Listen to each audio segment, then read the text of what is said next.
4-5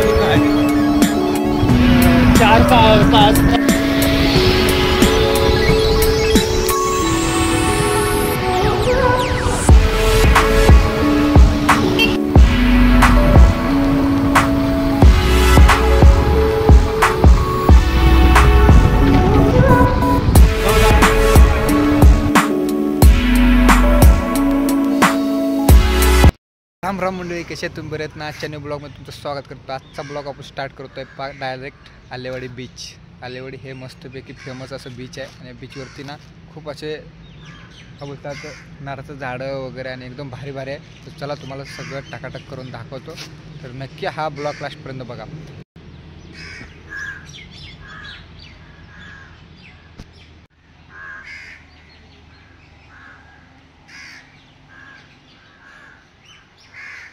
इकडे असं बसण्याची व्यवस्था आहे आणि इकडे असं इथून म्हणजे तिकडे बैठक करू शकतात आणि इकडे स्टेज आहे.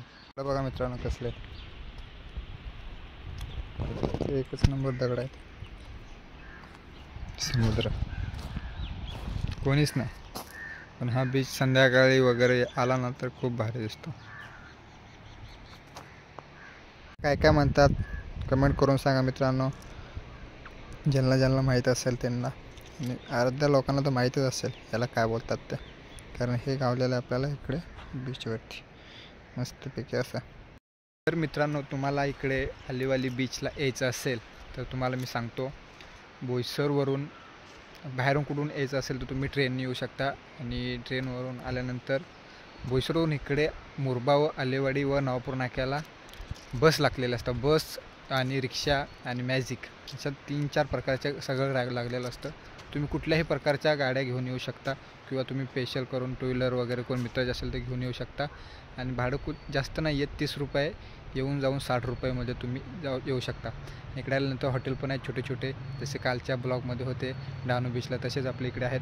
महाग आहेत का नाही माहीत नाही, आपण जाऊन विचारू आणि कसा आहे त्यांचा रेट वगैरे तुम्हाला मी नक्कीच सांगू.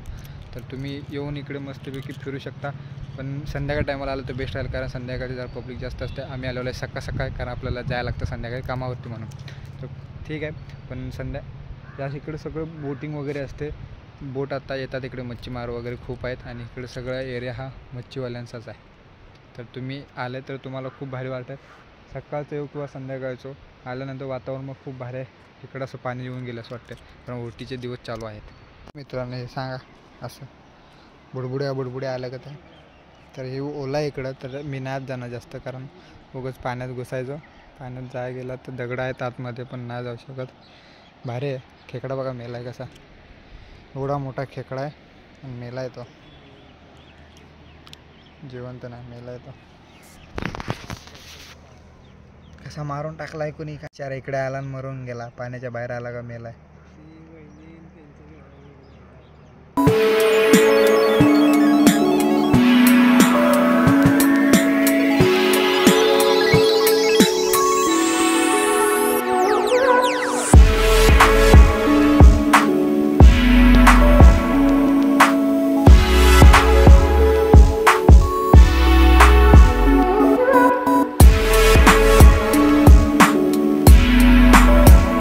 संध्याकाळी आलं तरच भारी वाटतंय, नाही तर हे दिवसा आलं का जरा येड्यागत होतं. लय म्हणजे लय भारी, म्हणजे आहे जरा ऊन वगैरे काय लागत नाही.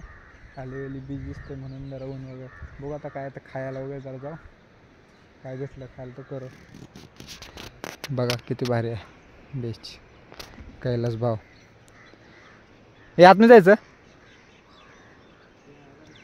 झाड बघ कसे आहे ते, भारी ना. कसा सोपलाय हे चित्या, उठ चिता, ए चित्या, झोप.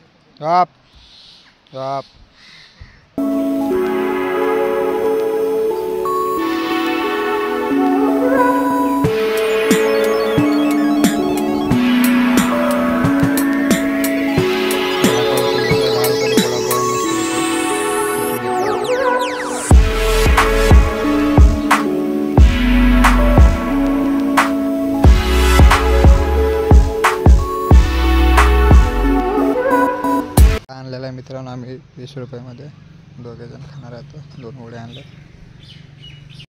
10 रुपयाला वडापाव मस्तपैकी आणि कैलाभावाने मी घेतला वडापाव. इकडं बघा. तर आता आमचं झालेलं आहे सगळं. आम्ही वडापाव बी मस्तपैकी खाल्ला. 10 रुपयाला वडापाव होता. एक नंबर टेस्ट काय बोलता. वा, स्वस्त आहे बरं का. डहाणूपेक्षा इकडे नांदगाव बीचला एकदम स्वस्त आहे आणि भोसरी एरियामध्ये. आणि आता पब्लिक यायला सुरुवात झाली.